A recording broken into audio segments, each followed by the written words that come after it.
Seguimos charlando en Dólar Argento. Dólar Argento. Diálogos sobre una obsesión nacional. ¿Deuda o ajuste son la única alternativa? Bueno, la respuesta corta es que no, digamos, pero yendo a la cuestión, digamos, la deuda que jugó el rol, digamos, que había jugado el cepo durante los años kirchneristas, digamos, o sea, el ciclo de endeudamiento de Macri se explica en parte por el déficit fiscal que el gobierno de Macri agravó porque recortó impuestos. Digamos, Macri asumió diciendo que uno de los grandes problemas que tenía la Argentina era el déficit fiscal. Y lo primero que hizo fue eliminar retenciones, después bajó bienes personales, impuesto a las ganancias, y con todo eso agravó el déficit fiscal, que decía que era uno de los grandes problemas de la economía argentina. Digamos. Entonces hizo un ajuste por el lado de los gastos, pero lo que perdió de recaudación fue más de lo que dejó de gastar y por ende se endeudó para eso. Pero el motivo central para el endeudamiento en la Argentina era encontrar otra fuente distinta para tener dólares que la que había hecho, digamos. O sea, Cristina Fernández había hecho una medida para dejar de perder dólares que había sido el cepo. Macri, con el endeudamiento y aparte con el estímulo a lo que fue el carry trade, es decir, a que entraran capitales como loco para especular con la tasa de interés, etcétera, se aseguró esos dólares. Esas son las dos vías en las cuales una economía, digamos, de mercado, una economía que deja que sean los bancos y los grandes jugadores de la exportación los que te muevan la moneda y te impongan un precio, tiene que recurrir, digamos. O sea, si vos dejás el comercio en manos de las 50 empresas que controlan el comercio en la Argentina, tenés que endeudarte, ajustar, hacer cepo, digamos, son tus alternativas, digamos. La manera de escapar a eso es poner un cuestionamiento a esas restricciones, creo yo. El problema de la deuda hay que mirarlo, sobre todo en la Argentina, digamos, como un mecanismo que justamente por este rol que tiene para conseguir dólares, para que se los lleven los acreedores, para que se los lleven los que fugan capitales, que son centralmente los grandes empresarios o las empresas multinacionales, hay que verlo como un mecanismo de apropiación de excedente, que aparte el antecedente del último ciclo, como yo mencionaba al principio y como han investigado ampliamente desde Alejandro Olmos y Alejandro Olmos Gaona hasta toda otra serie de investigadores. Bueno, Claudio Lozano acaba de sacar un libro bastante muy documentado, digamos, sobre los procesos de deuda y sobre las no investigaciones legislativas que hubo, a pesar de que se formó una comisión para ello. Bueno, todo eso es un ciclo de endeudamiento fraudulento desde el origen, pero que nadie lo ha reconocido como tal y sigue imponiendo restricciones, digamos. O sea, la deuda que se toma hoy no puede separarse de toda esa acumulación de deuda y pago de intereses. Esa, si se quiere, la parte de verdad de lo que dice Macri. Bueno, Macri, como todos los que lo precedieron, tomó deuda para pagar deuda y con eso renueva un ciclo de endeudamiento perpetuo, digamos. En ese sentido, cuestionar ese problema de la deuda, rechazar esa deuda, sería un primer paso para salir de esta trampa de la deuda o el ajuste, digamos. Pero no nos podemos quedar ahí, digamos, o sea, solo rechazar la deuda, lo cual obviamente hoy exige también rechazar el programa con el FMI, digamos, que es un programa hecho a la medida de los acreedores, digamos. El FMI viene a las economías como Argentina a actuar en contra de cualquier medida que puedan hacer los gobiernos para no pagar y para subordinar toda la economía a pagar, digamos. Entonces, rechazar la deuda y rechazar el programa del FMI son dos medidas claves, pero que también hay que asociarlas con el hecho de ir a donde están esos dólares, digamos, donde se generan. En ese sentido, el problema de controlar el comercio exterior de manera general, hacer un monopolio de ese comercio exterior estatal para salir de lo que hay hoy, que es un monopolio privado. Si uno mira, hay 15 empresas que son las que dicen en la Argentina: te liquido o no divisas según el dólar que me pones, y hacen un chantaje con eso. Y entonces el problema del dólar competitivo en la Argentina es el problema del dólar que le conviene a Cargill, el dólar que le conviene a Monsanto, el dólar que le conviene también a Techint, que es otro gran jugador. Bueno, y también a las automotrices, etcétera. Bueno, estamos hablando de, en total, 50 empresas como mucho que controlan el 3/4 o más del comercio exterior. Por eso el monopolio del comercio exterior, que significaría centralizar las compras al exterior, las ventas al exterior en el Estado, y también centralizar, digamos, las compras para ver qué de lo que se compra es importante para el crecimiento de la economía, para la inversión, para las inversiones más importantes, y qué no lo es, digamos, y también para poder controlar y verificar toda la serie de maniobras que se suelen hacer con el comercio exterior.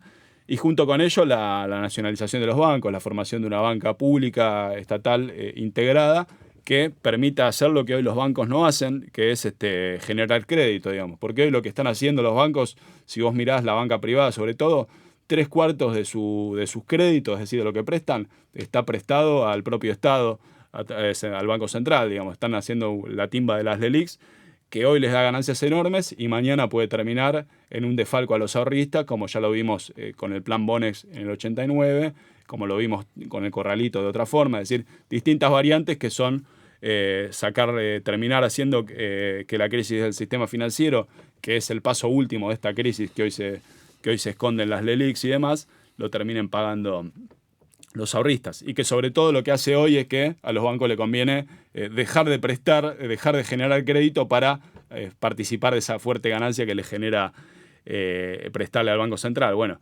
para salir de eso y generar crédito y terminar con las maniobras de la fuga y demás, la nacionalización de los bancos es otra medida fundamental. Entonces, monopolio de comercio exterior, nacionalización de los bancos y rechazo al pago de la deuda y al programa del FMI son como las vías para salir de la encerrona deuda o ajuste y para evitar o poner freno al hecho de que unas pocas empresas que concentran el comercio y los grandes empresarios que fugan capitales sean los que impongan el manejo de ese recurso fundamental y estratégico que es para la Argentina, como un país dependiente y atrasado, el manejo del dólar.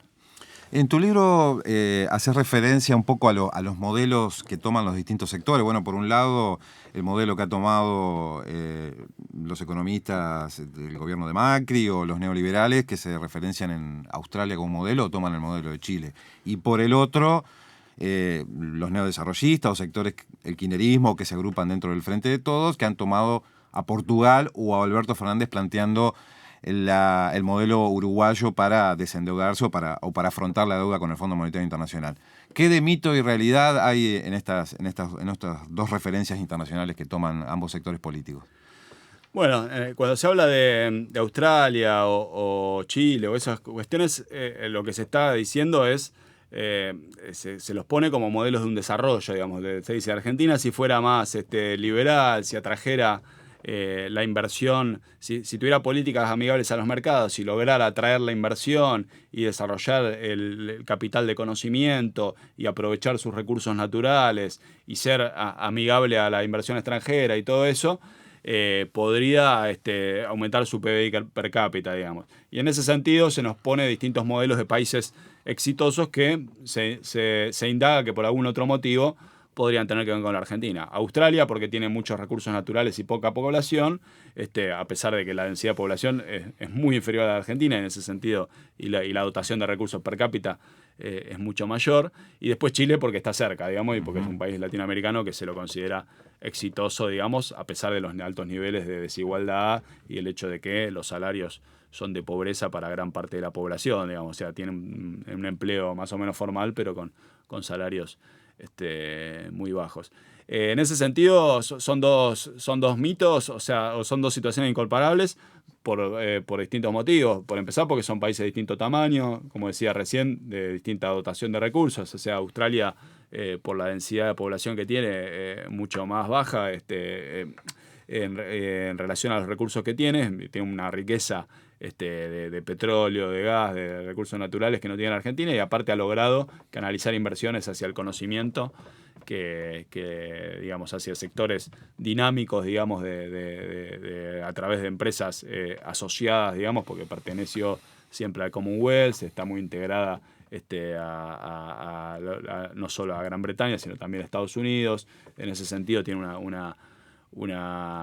relaciones, digamos, que Argentina no tiene y que le permitieron, entre otras cosas, evitar los ciclos stop and go. Digamos, si uno mira el desarrollo de Australia, no tuvo ese problemita que tenía Argentina, de que era porque se quedaba sin dólares, tenía que hacer ajustes recesivos, etcétera, porque le permitieron financiar faltantes de dólares, es decir, crisis de cuenta corriente o déficit de cuenta corriente mucho más holgados de los que tenía la Argentina. Argentina tenía que ir al FMI, ajustar, devaluar, etcétera.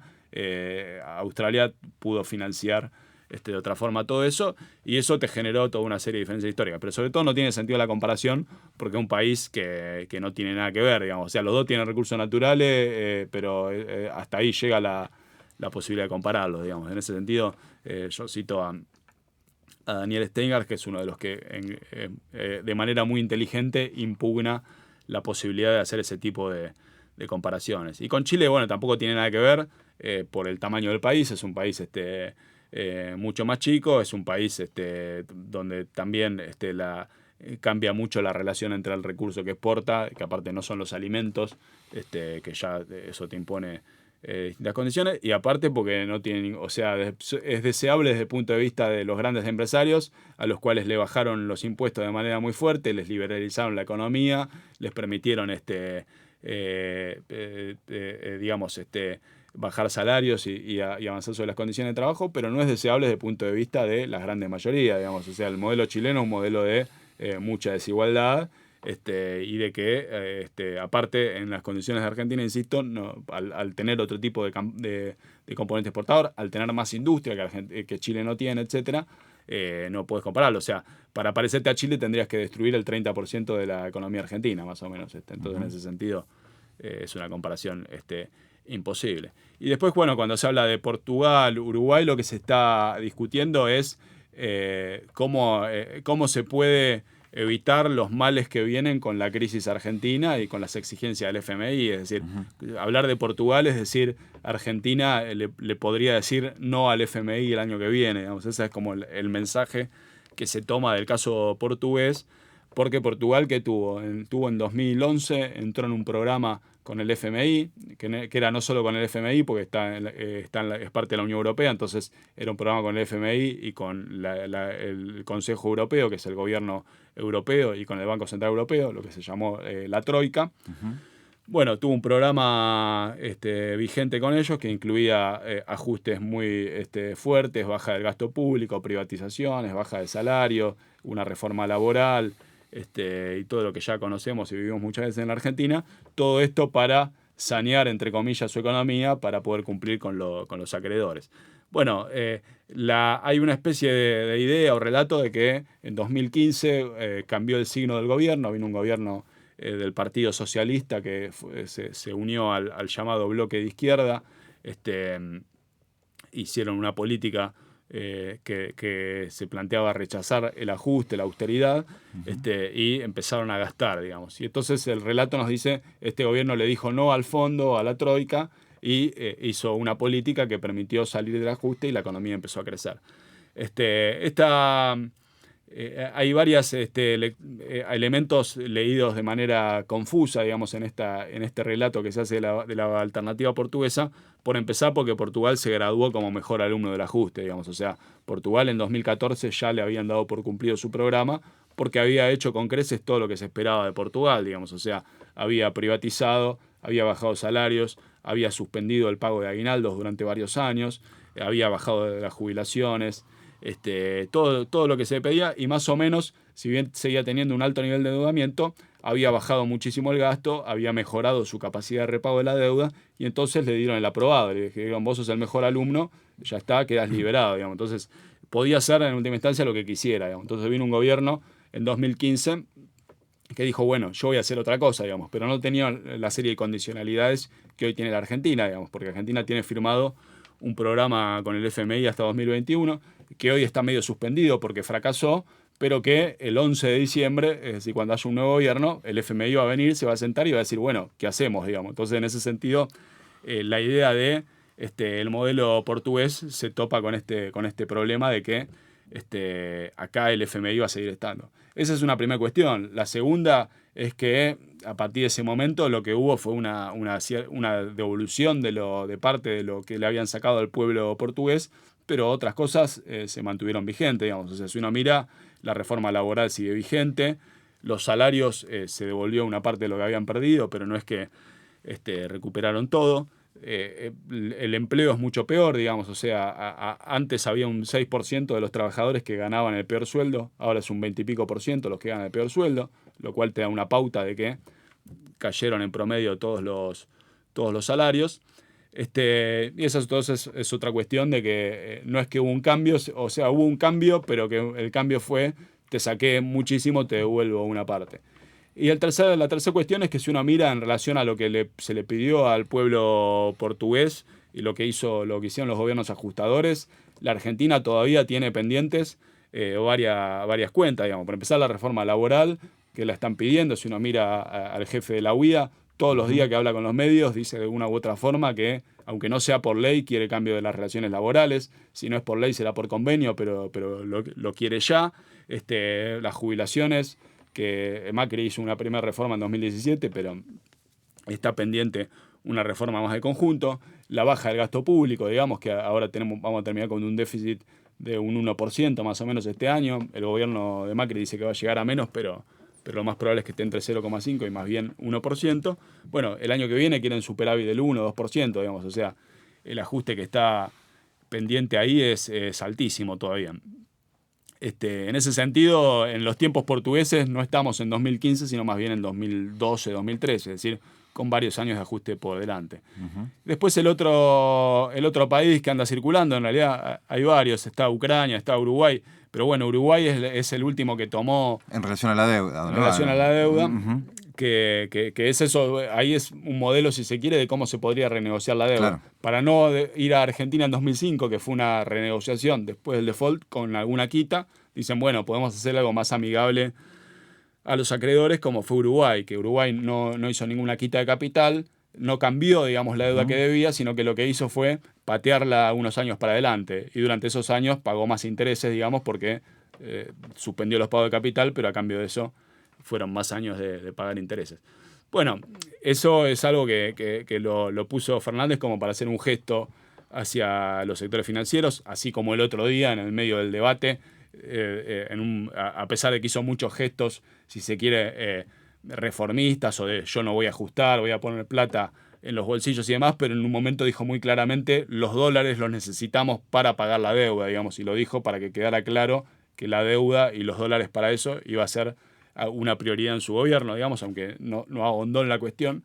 Creo que se ocupó para que los mercados financieros, es decir, los acreedores, pudieran leer con mucha claridad eso. Bueno, hablar de Uruguay es decir, voy a ser lo más amistoso que pueda ser hacia los mercados. Aunque el modelo uruguayo, sus propios economistas, el FMI y los propios mercados, si uno mira lo que va en los bonos, nadie lo cree, digamos. El valor de los bonos hoy descuenta una quita fuerte.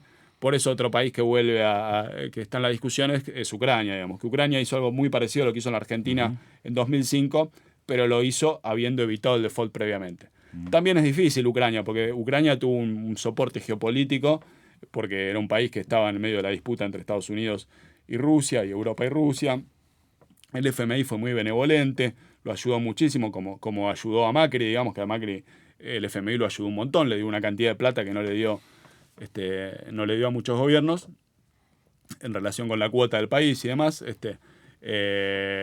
En ese sentido hay que ver si Fernández va a poder tener ese tipo de soporte como para hacer una negociación ucraniana. Pero esas son las discusiones que se están dando, y cualquiera de esas que se esté dando, lo que muestra, digamos, es ya sea que hablemos de Portugal, que hablemos de Ucrania, de Uruguay, el que sea, todas son variantes de fuerte ajuste, digamos. En ese sentido, la idea de que alguna de ellas pueda evitar en los próximos años una baja del gasto público de 2 puntos del PBI, lo cual significa menos escuelas, menos plata para insumos para hospitales, congelamiento de la planta de empleados públicos. También significa probablemente ir a la reforma jubilatoria que dicen que no quieren hacer, etcétera. Bueno, todo eso está incluido en cualquiera de las variantes, digamos. Por eso, deuda, ajuste o lo que planteamos desde la izquierda, que es rechazar la deuda como parte de un programa de conjunto, son las variantes que hay, digamos. El que dice que le va a cumplir a los acreedores y que aparte va a poner plata en los bolsillos, alguna de las dos cosas no las va a poder hacer, digamos. Por último, una pregunta que hacemos a todos los invitados, un ejercicio de imaginación, un poco de proyección hacia el futuro. ¿Cómo habría que imaginar una Argentina desdolarizada? Bueno, una Argentina desdolarizada, realmente habría que imaginarla con, digamos, con fuertes cambios en las relaciones internacionales de conjunto, digamos. O sea, La verdad que Argentina como país dependiente, de alguna u otra forma, el dólar va a estar gravitando, incluso si avanzamos en todo esto del monopolio de comercio exterior, de cambiar el problema de la deuda, etcétera, por un largo tiempo, digamos. Una economía argentina desdolarizada tendría que ser una que desarrolle con los países de América Latina, sobre todo, otras relaciones económicas de mayor cooperación, lo cual significa cambiar en todos los países la estructura económica y social, es decir, que los sectores subalternos, la clase trabajadora, tenga mucho mayor protagonismo en cómo se organiza la producción y cómo se comercia entre los países.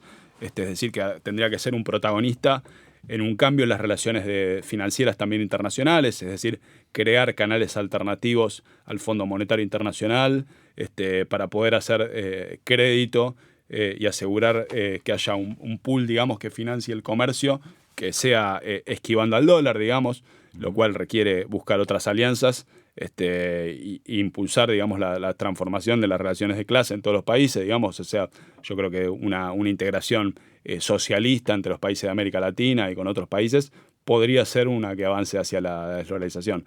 Pero si no es a través de ese cambio en un sentido socialista de las relaciones sociales, es un camino imposible, digamos.